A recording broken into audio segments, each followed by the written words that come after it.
Hello and good morning. Nice that you're here on the last day of the Odoo experience.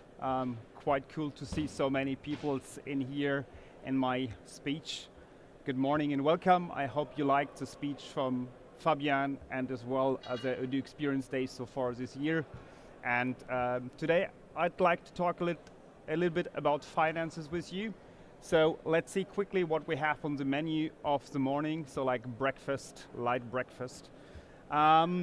Firstly, about BrainTech, who we are, about me briefly, then about the Odoo standard, and then about the automated financial accounting, and a small demonstration if we have enough time, and then for sure the Q&A session in the end. So let's see what we have. If you want to write down questions already, here's the code for the Q&A session, so you can scan it already and put in your questions while we are actually having the talk. Might be easier, otherwise in the end I will show the QR code again so that you can already lock their questions. So, we are BrainTech. BrainTech is an Odoo Gold partner. We are mainly in Switzerland, Germany and Austria. We've been already 4 times the best partner in Europe, and we do provide full services, so we only do Odoo, we do nothing else. We are fully dedicated to Odoo. We love what Odoo does, and so we do provide the services. We have the most certified Odoo experts worldwide in our company. We have been founded in 2000 and are since 2009 Odoo partner, so quite a long journey already. And we have worked in more than 350 projects with Odoo, and yeah, the company is growing quite quick. Currently we have 16 locations in 5 countries as well there. Many things are ongoing. About me briefly, my name is Dominic Ritti. Originally I am from the hotel industry, but I studied as well IT. So due to that, I'm as project leader mainly for complex integrations in the company there, and as well as deputy head of project leaders, I'm responsible for all the project leaders in our company, together with my colleague Nathaniel, who was in the board with Fabian this morning. There's a small video about BrainTech. I will give you a very, very quick overview, and let's see how it's looking.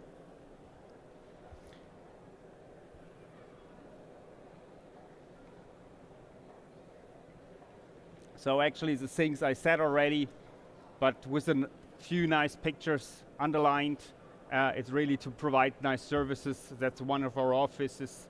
And we are trying to really see the points you have, and that's a slide actually why I wanted to have it. Many clients, or they are big clients from the industry, and yeah, that's it. Somehow the presentation restarted, but let's go back to see. Sorry for that, somehow I closed the presentation.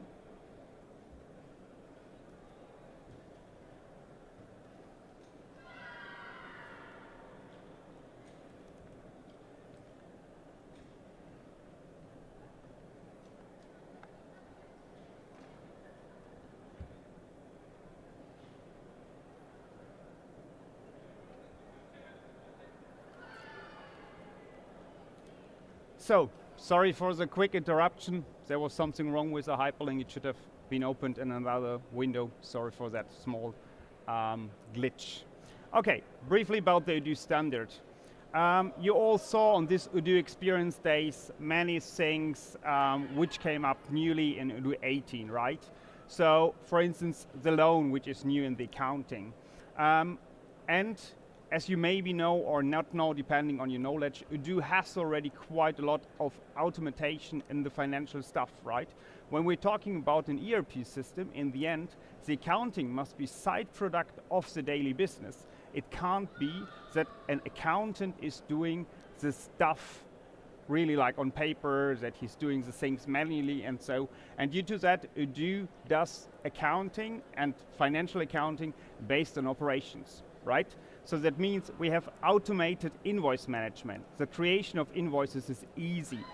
We can make recurring invoices. We can make payment reminders, all out of the system automated, without a manual interaction. No need for Excel files, no need to really provide lists to maintain who needs to be reminded. Tax management with the localization is in the standard. You can install a localization, you have the tax management easily in there. You do have all the bank reconciliation stuff, so to easily match your bank statements based on the count files, for instance. You have the multi-currencies supported with live currency exchange rates from the European Central Bank, or in Switzerland from the Swiss tax authorities, and so on and so on. So Odoo provides quite a lot of automation, right? Then we have expenses management. You can scan by your mobile the expense, send it to Odoo, and it will be booked based on a rule. It will suggest the right product for your expense based on, let's say, individual learning the system has inside it. We have analytical accounting, the analytic distribution with analytic distribution plans, which will be applied on a sale order or purchase order automatically and will be processed into the accounting, right? So it's all very, very cool inside the Odoo standard. And when you see as well the development Odoo did in the past years in the accounting, it's amazing, right? It's a great tool to really provide for accountant a very, very solid and stable tool set, which is way over standards which are in some countries given. We see it very, very often. And as well, like last year, the PEPAL integration with the e-invoicing standard, which will be as well, like in Germany, from the beginning of next year mandatory. It's quite cool that you have it already in the standard, right? And as well the OCR functionality. I don't know if you know the history of Odoo. When they started with OCR, it was, yeah, let's say a little bit weak. I wouldn't say crappy, but it was not that strong.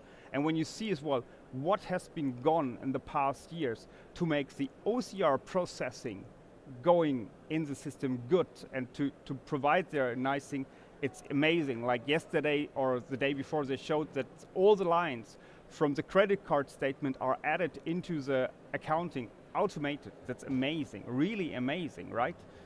So it's a great tool set. I'm a fan of Odoo, I love Odoo, I really love Odoo. But there is the question why I'm talking about streamlining and what is like a missing piece. And actually I wasn't quite sure if Odoo will provide it in version 18 or not. Apparently they haven't, because then my speech would have been declined. They check as well what is upcoming or not upcoming, so I'm quite happy that it's not in there yet. And actually we faced in many projects the need that we make the life or the work of the accountants even more easy, right? We have added in the normal tool set the possibility to make a process-based accounting, so yet that you can actually cover additional business cases with a very high flexibility without any development, right? So configurable, as you have many things in Odoo already, configurable, right? And due to that, we brought in an additional puzzle, a little piece, which gives standardized rules and procedures to make a rule-based accounting, which is very strict and gives the possibility to post and book things in an automated manner, right? What are the advantages of such a tool? Well, in the end, it brings more consistency for the accounting, and when you want to have it in the books clean, when the system does it, it makes it 100% proper. If the user does things, he can make errors, right? And if you have a rule that things are posted automatically, it will be posted automatically, and then it's cool. Everything will be fine and proper. On the other hand, what is bad, it could be a lack of flexibility, because if I have rules which are 100% adapted and they are running automated, you're not flexible anymore, right? So it's all the time the question what you do, and as well, it could be very complex to set up that kind of rules. Okay, so how do we do it, or what do you need when you implement such kind of things? You need to analyze your business case. Is it a good use case to automate things in the accounting additionally? Then you need to set up the rules that things are automatically booked. You need to test your settings properly, because otherwise you will have wrong data in the books, and that's not quite cool to have wrong data in the books, because once booked, you shouldn't touch it anymore. And if you have as well, like added the lock that you can't change a booking anymore, it's not a good idea to play around with automation and rules in the accounting if you cannot revert things, or if you have to correct it with vice versa bookings, and so on. And in the end, if everything is fine and proper and tested, you can activate it. Now, what are business cases for that, or what I'm talking about actually? Business cases are, for instance, provision management. So you want to book provisions. Sure, you can just make in the end of the year a consumption of how many things are sold or purchased and what will be my provisions. But you can do it direct in the books. You can book it on an accrued account in the moment you purchase something, or in the moment you sell something, to book it on a separate financial account to have it direct in. Someone might say, yeah, why don't you do it with analytic accounting? Analytic accounting is, as it said, analytical, but not in the books. If you want to have it in the books and you need to have it for your management, you're in a bigger company, you want to have it for some kind of reporting, then it's better to have it as well maybe on an account. Then you can do accrued liabilities. Sure, Odoo can do it in the core as well, but you can only have a specific, very linear toolset, let's say. And with the possibility we have, you can as well split things. You can make percentage bookings, you can add things on top, and so on. You can have leasing agreements and loan. That's cool. Odoo has done it right now in 18. First time I saw it 2 days ago. Very great. Happy that this gap has been solved as well right now, so no need anymore for this point. And you can as well make something like percentage of completion bookings when you're working in construction industries. You can do a marketplace model so that you actually just work like Amazon in the middle and you just trade the goods, and in the end you keep provision, and the provision is automatically charged, re-invoiced, and so on. There has been as well a talk 2 days ago from my colleague with a project we could have done with Jobsti. Very nice, and retail container where they're using exactly this kind of logic to do all the accounting stuff automated. So as soon as something is sold or purchased from a specific farmer, all the invoices are done in the end of the day when the end of the day balance run is done in the POS. So no need for an accountant to do all the things. So it automates really the things. And as well, you can do it to like create reserves or to book things. So classical stuff that you can't do just in the end of the month or quarter, but you can do it as well automated to already place the values in a specific book, right? So let's go to some sample slides and let's go over how is it looking. We have created here such an object. I will go over with the mouse, probably you will see it. We have first of all the possibility to say, what is the base? I want to do some bookings based on an invoice line, or I want to do it like on the whole invoice. Like I want to have a specific percentage, 3%, based on the net amount or on the gross amount. I can define a start and end date, so with a rule set really to configure it. I can have a filter domain to say it's only working if, in this case, products are coming from China and it's an in-invoice, then actually I want to book 3% of potential taxes or custom costs which should be booked. And furthermore, I define what is the journal to be used. I define the debit and credit account. I can use the analytic distribution from the core, so that those things are done. And then I can group moves, that I can consolidate the things. If I have 10 positions on an invoice, I don't want to have like 10 times the thing in my additional journal, so I just consolidate them and build the sum of everything. I can use the label from the line, so that actually my description from the origin line is taken over. I can use as well the taxes from the line, or I can make my own description on it, right? Same with the taxes. I can define debit and credit taxes so that you can have there everything properly if you need to. Very often there are no taxes needed, but if you do something like commission, then there might be another tax to be used for the commission you need to book based on the law you have, right?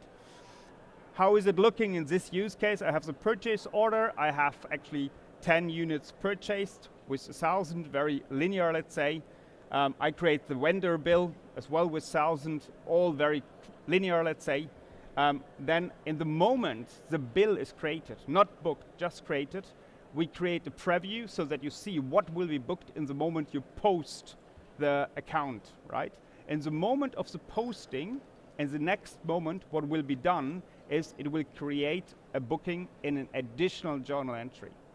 And due to that, you have everything clean. You can work with all own journals to put in there the information and to have it properly pushed through the system to have a consistent flow. In this case, 3% of 1,000 is 30, very easy, very linear, and you can use it just with the configuration, right?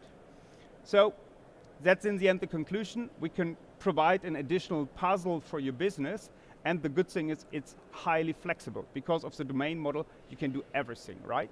And it's very powerful, it's very quick, but if you don't use it proper, you can destroy all your accounting, right? That's the downside of it. But it's a very, very good tool set you have. And now I need to check quickly how much time we have left, if there's still time for the demonstration. Is the time still good for a demonstration? Good, okay. Then let's go quickly for a demonstration. Actually, as I had to close the window, I need to recheck quickly the demonstration system.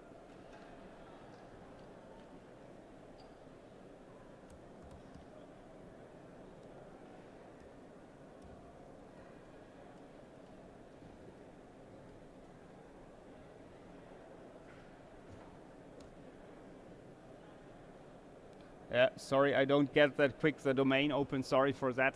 So I can't actually do a live demonstration. Sorry for that.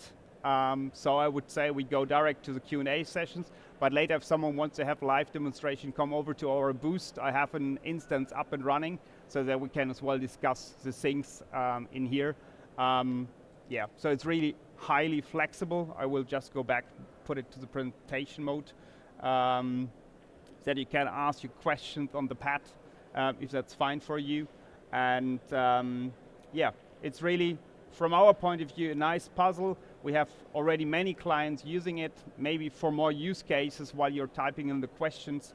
There's a client which is trading meat, for instance, and they do have a very high amount of goods traded. So a few thousand transactions done day by day.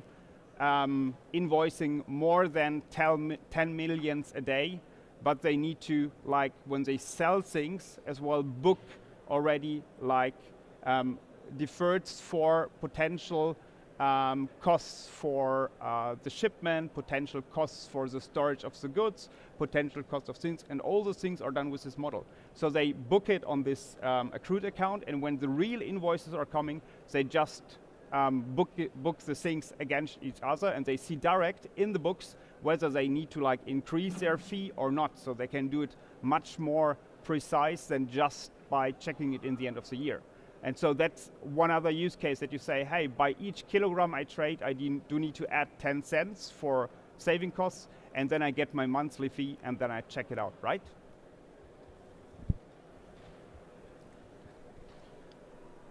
So yeah, we've got a question in the pad.